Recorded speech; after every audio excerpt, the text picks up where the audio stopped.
Single attached na along Aguinaldo Highway lang ang location.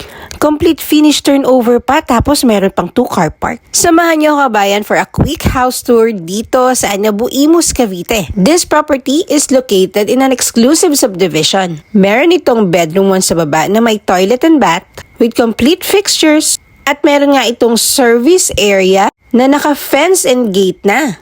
Meron ka nga ditong 150 square meters lot area at may free water tank. Aside sa toilet and bath sa bedroom 1, meron ka din ditong powder room na complete fixtures. Let's check naman kabayan the second floor. By the way, isa nga pala sa highlight ng subdivision na ito is ang kanilang security. Kung gusto mo nga na talagang well-secured ang iyong subdivision, isa ito sa mare-recommend ko sa iyo, kabayan. This is the master's bedroom at meron itong sariling toilet and bath. For the 2 more bedrooms, meron silang common toilet and bath. By the way, this is a ready for occupancy unit at may ina-offer din ito sa Dasmariñas, Cavite na pre-sale